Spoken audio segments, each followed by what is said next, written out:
행복하자 아프더라도 설교 시리즈 6번째 시간입니다. 오늘은 구약 성경 신명기 34장 1절부터 8절 말씀 함께 살펴보도록 하겠습니다. 구약 성경 신명기 34장 1절부터 8절 말씀까지 봉독합니다. 모세가 모압 평지에서 느보산에 올라가 여리고 맞은편 비스가 산 꼭대기에 이르매 여호와께서 길르앗 온 땅을 단까지 보이시고 또 온 납달리와 에브라임과 므낫세의 땅과 서해까지의 유다 온 땅과 네겝과 종려나무의 성읍 여리고 골짜기 평지를 소알까지 보이시고 여호와께서 그에게 이르시되 이는 내가 아브라함과 이삭과 야곱에게 맹세하여 그의 후손에게 주리라 한 땅이라. 내가 내 눈으로 보게 하였거니와 너는 그리로 건너가지 못하리라 하시매 이에 여호와의 종 모세가 여호와의 말씀대로 모압 땅에서 죽어 벳부올 맞은편 모압 땅에 있는 골짜기에 장사되었고 오늘까지 그의 묻힌 곳을 아는 자가 없느니라. 모세가 죽을 때 나이 120세였으나 그의 눈이 흐리지 아니하였고 기력이 쇠하지 아니하였더라. 이스라엘 자손이 모압 평지에서 모세를 위하여 애곡하는 기간이 끝나도록 모세를 위하여 30일을 애곡하니라. 아멘. 오늘은 행복하자 아프더라도 설교 시리즈 6번째 시간으로서 신명기 34장 1절부터 8절까지의 내용으로 꿈이 깨지는 고통이라는 제목으로 말씀의 은혜를 두 번째 나누도록 하겠습니다. 구약 성경을 대표하는 인물인 모세는 나이 40에 이집트 왕자의 꿈이 깨졌을 때는 우리와 별반 다르지 않은 모습으로 기대와 꿈 따위는 다 포기하고 하루하루 견디듯 살아왔었습니다. 80살에 안락한 삶을 포기하고 부르심을 따랐을 때는 뭣도 모르고 하나님의 손에 붙들려 억지 춘향으로 고단한 광야의 생활을 시작했죠.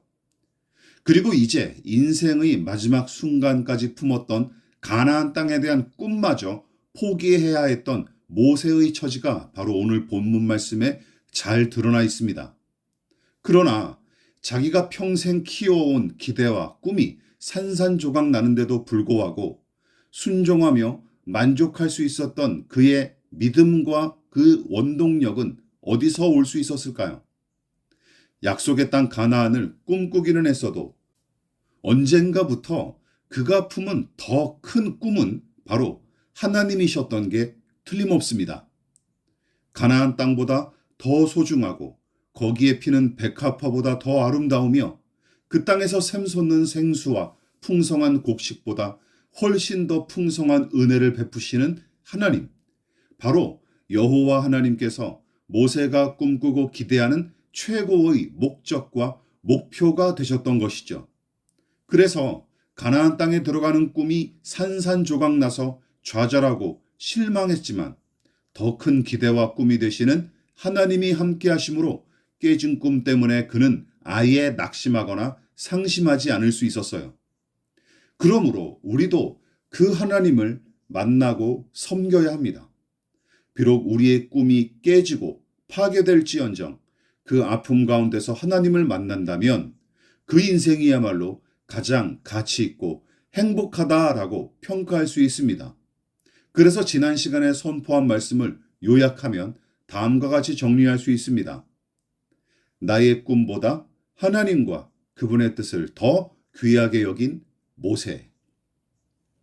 이처럼 성경과 역사 속에서 하나님을 신실하게 섬기고 사랑했던 믿음의 사람들은 한결같이 하나님을 가장 큰 가치로 여겼고 더불어 가장 위대한 꿈과 소망과 목표로 삼았던 사람들입니다. 그뿐만이 아니에요. 하나님이 우리의 꿈, 나의 꿈이시다 하며 막연하게 되뇌이기만 하면 아무 유익이 없죠. 꿈의 사전적 의미가 다음과 같습니다. 잠자는 동안에 깨어있을 때처럼 여러 가지를 보고 듣고 느끼는 정신현상. 그리고 그 다음 뜻이 이러해요. 실현하고 싶은 바람이나 이상. 이것이 바로 지난 설교부터 우리가 다루고 있는 꿈의 정의죠. 허황한 백일몽이나 헛된 공상, 개꿈 같은 것이 아닙니다. 개꿈을 꾸었는데 그 꿈이 이루어지지 않았다고 크게 실망하거나 상처받은 사람은 없습니다. 우리가 다루는 이 꿈은 치열하게 살아가는 오늘의 현실에서 잉태된 꿈을 가리키죠. 더 나은 내일을 살고 싶어서 고단한 오늘을 견디는 사람이 그런 꿈을 가리키죠. 그것이 개꿈이나 백일몽과는 다른 점입니다. 대학 진학과 취업의 목표, 반려자와 결혼 계획, 건강한 자녀와 행복한 가정, 안정되고 안락한 노후에 대한 기대 등등 치열하게 살아가는 오늘의 현실에서 잉태된 내일의 꿈. 바로 이것이 깨질 때 사람은 아파하고 좌절합니다. 그리고 본문은 모세의 행적에 대한 마지막 기록이에요. 이미 오래전 요단강 건너편 가나안 땅에 들어가지 못할 거라는 말씀을 듣고 크게 실망했던 모세였으나 어느덧 그의 인생에 가장 큰 꿈과 소망으로 자리매김하신 하나님 때문에 힘을 내어 그는 끝까지 충성할 수 있었습니다. 그런데 그 서운한 명령을 몸소 겪게 될 날이 드디어 찾아왔습니다. 느보산에 올라보니 꿈에 그리던 가나안 땅이 훤히 보이는 게 아니겠습니까? 하지만 본문을 보면 모세가 실망해서 주저앉았다거나 억울해서 통곡했다는 기록은 전혀 보이지 않고 신명기는 그의 최후를 그저 담담히 기록할 뿐입니다. 북한에 두고 온 가족이 그리워서 철책선 너머 북한 땅을 젖은 눈으로 바라볼 수밖에 없는 할아버지와 할머니의 모습이 아니에요. 오히려 죽기 직전까지 그 눈이 살아있었고 기력이 쇠하지 않았다고 기록합니다. 이 말씀은 가나안 땅이라는 그의 꿈은 좌절되었으나 그가 기대하고 바라는 바가 다 꺾이지 않았다는 뜻을 담고 있는 것이죠. 그리고 다른 말로 가나안 땅에 발 들여놓는 일보다 더 크고 소중한 꿈이 남아 있었다는 뜻도 됩니다. 지난 설교를 통해 살펴봤듯이 하나님의 존재 자체에 대한 신뢰가 깨진 꿈으로 겪는 고통을 이기는 원동력이었어요. 그것이 가장 중요합니다.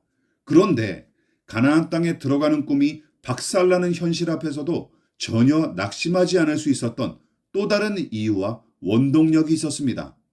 자, 그렇다면 모세는 깨진 꿈의 아픔과 좌절감을 어떻게 극복할 수 있었을까요? 그 교훈이 두 번째로 이어집니다. 내 꿈만큼 남의 꿈도 소중히 여기고 내 이익보다 남의 이익을 구했던 삶이기 때문입니다. 모세는 하나님의 존재 자체를 자기의 꿈으로 여겨 귀하게 섬겼을 뿐만 아니라 자기의 꿈과 이익 대신 이 백성의 생명과 이익을 더 소중하게 여겼던 사람이었어요. 지난 설교에서 먼저 언급했었다시피 자기가 세운 목표와 꿈인 가나안 땅 밟기를 끝까지 포기하지 않고 그것을 최종적인 목표로 단단히 붙들어 놓은 채 느보산까지 그가 왔다면 어떠했을까요? 아마도 하나님의 명령 따위는 아예 무시해버린 채 빠져 죽는 한이 있어도 요단강을 건넜을 테고 다리뼈가 부러지더라도 가나안 땅을 밟고 말았을 것입니다.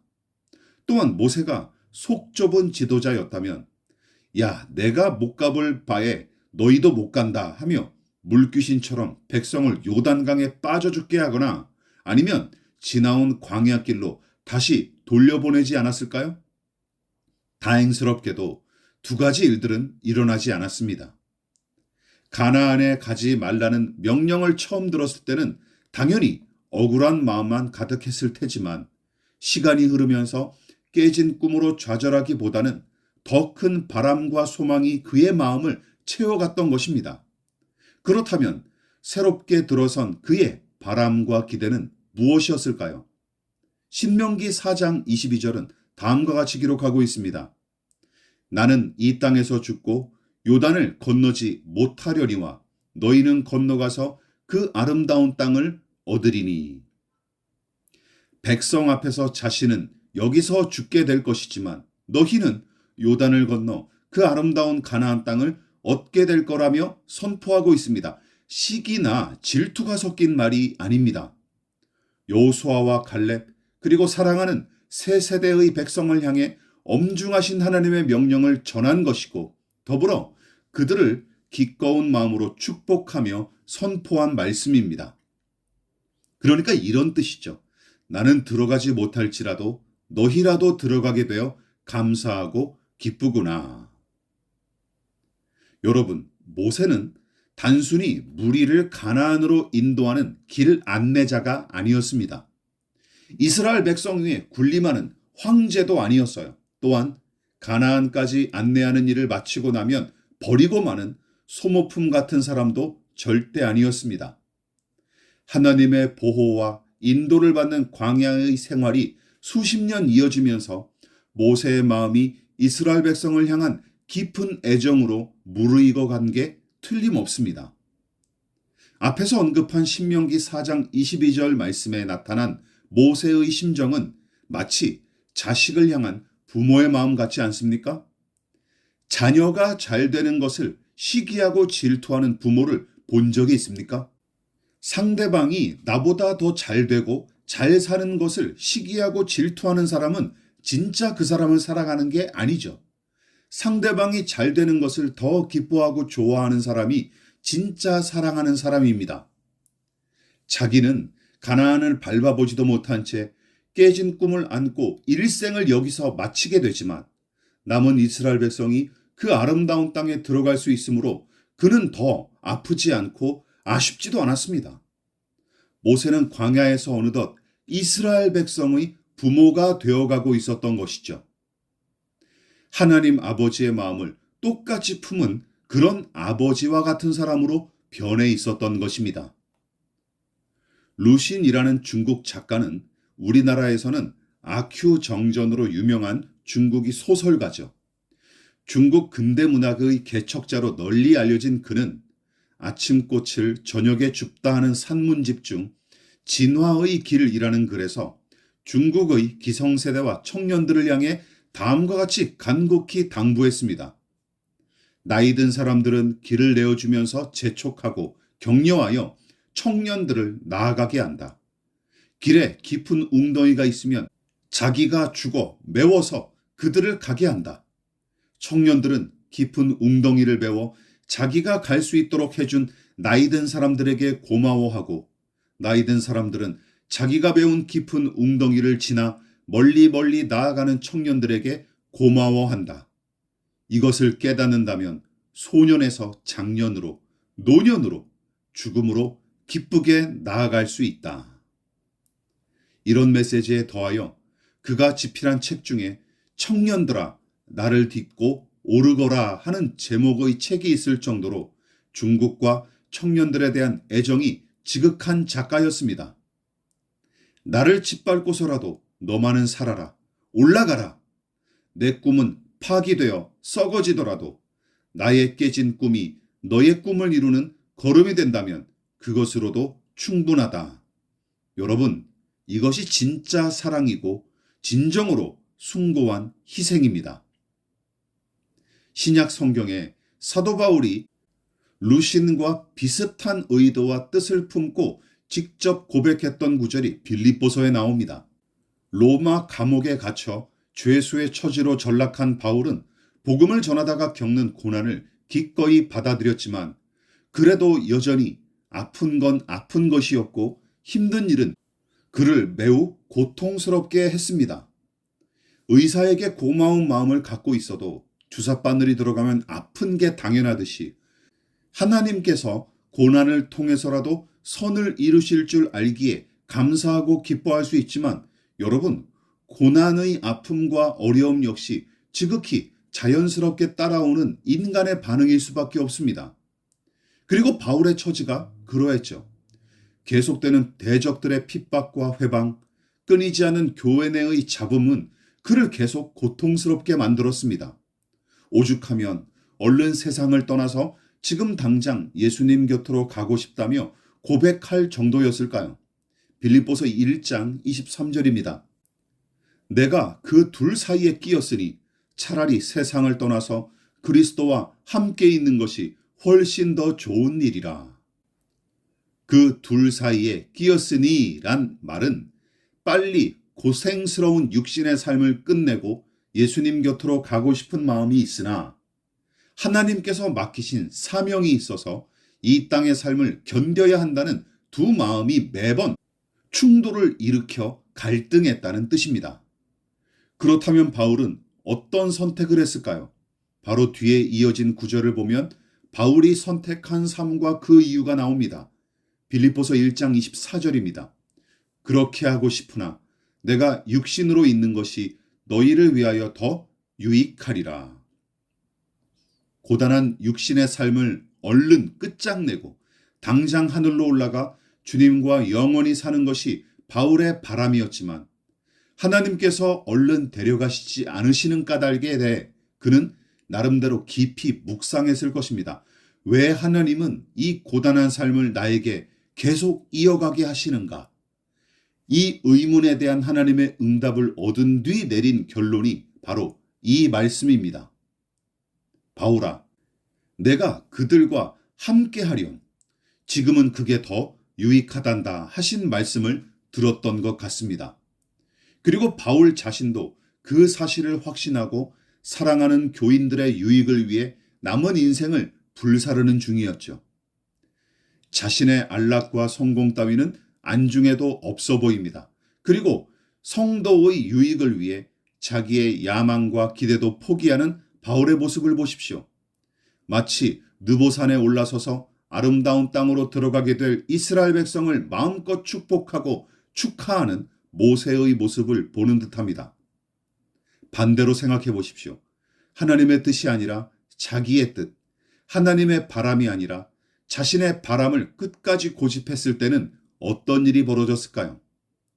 이러한 가정을 매우 구체적으로 보여주는 사람이 바로 예수님의 제자였던 가룟 유다입니다. 자기가 기대하고 꿈꾸던 메시아가 아니었기에 예수님을 팔아넘긴 이 유다의 작태는 죄인의 이기적인 꿈이 얼마나 파괴적이고 사악한지 보여주는 무서운 사례입니다. 자기의 꿈을 이루려고 남의 꿈과 삶을 마구 짓밟는 사람은 자기의 욕심과 뜻과 맞지 않는다고 예수님을 팔아넘긴 가룟 유다와 다를 바 없는 사악한 사람에 불과합니다. 가룟 유다뿐입니까? 이집트의 파라오를 비롯해 이스라엘의 사울 왕과 아합 왕 같은 자들이 성경에도 수두룩합니다. 세상은 말할 것도 없습니다. 많은 사람이 자꾸만 너의 꿈을 이루라 하고 가르치죠. 더 나아가 어떤 이들은 다른 사람의 꿈을 짓밟아서라도 너의 꿈을 이루라 하고 부추깁니다. 무슨 짓을 해서라도 꿈을 이루면 환호하고 칭찬하는 세상을 보십시오. 심지어 아이들한테도 그러라고 서슴지 않고 가르치고 있지 않습니까? 이런 분위기에서 교회마저 비전이나 사명을 빙자하여 자기의 이기적인 야심과 욕구를 우선 추구하도록 부추기는데 일조하고 있죠. 신앙인이든 아니면 평범한 사람이든 자기의 꿈과 목표 등이 중요하다면서 가족과 주변 사람들의 희생을 당연히 여기고 또한 그 희생을 발판 삼아 누리는 자유와 혜택을 마치 스스로 다 얻은 채 하는 사람들, 그들은 자기의 꿈을 성취했다고 자부하며 또한 주체적인 삶을 자기 스스로는 살았다고 의스대지만 실상은 건달에 불과할 뿐입니다. 자기의 목적과 꿈을 이루려고 다른 사람의 희생을 요구하는 것은 기억하십시오. 기독교 신앙과 너무나 거리가 멉니다. 그러나 이제까지 한국교회와 목회자들은 성경과 복음의 정당한 가르침이 아닌 죄인의 본성을 더더욱 부추기는 설교와 기도로 교인들의 환심을 사서 그들의 꿈과 성공만을 부추겼고 교회를 그러한 이기적인 집단으로 만들어버렸습니다. 바울이나 모세가 아닌 가룟 유다의 후예만 교회가 계속 양산했을 뿐이죠. 여러분 기억하십시다. 나의 생명과 인생이 소중한 만큼 남의 생명과 인생도 소중합니다. 마찬가지죠. 나의 꿈이 소중하듯 남의 꿈 역시 소중합니다. 설령 나의 꿈이 깨질지언정 누군가의 생명을 살리고 그 사람의 참된 유익을 끼칠 수 있다면 그리스도인은 기꺼이 그 길을 걸어야 하는 인생입니다. 초는 자신의 몸을 활활 태워야만 어둠을 비추지 않습니까? 폭죽은 터지고 깨져야 아름다운 불꽃을 만들어 사람들을 즐겁게 합니다. 꿈을 이룬 사람보다 자기의 꿈을 깨트려서라도 남을 살리는 사람이 참으로 위대한 인생인 것이죠. 그리고 그런 사람이 더 많은 사람에게 존경받아야 옳습니다.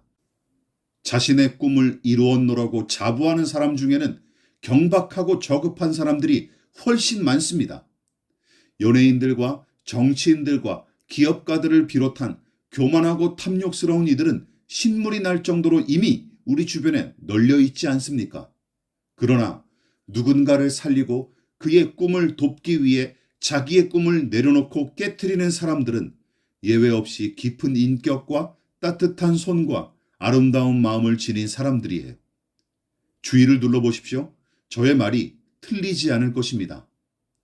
최고의 자리에 올라 많은 물질을 모으고 유명해진 사람보다 자기의 꿈을 포기하는 아픔을 겪으면서도 자녀의 꿈과 미래를 묵묵히 지원하고 헌신하는 우리의 부모님 같은 분들이야말로 더 위대한 사람들이죠.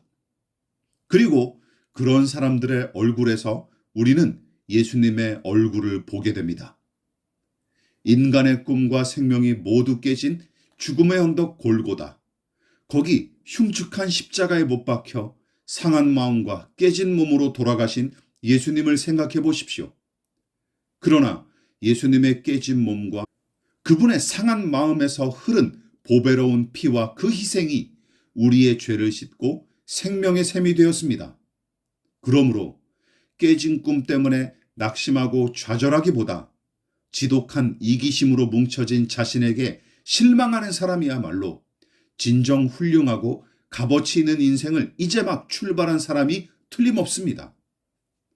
모세처럼 우리도 낙심치 않을 수 있는 유일한 원동력인 하나님을 신뢰한다면, 그리고 누군가를 뜨겁게 사랑하고 진심으로 섬긴다면 깨진 나의 꿈만 붙들고 마냥 휘청거리며 살지는 않을 것입니다.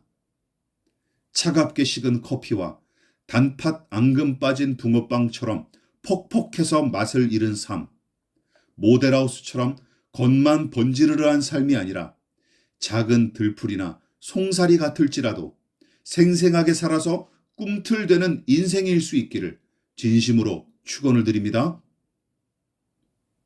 기도하겠습니다.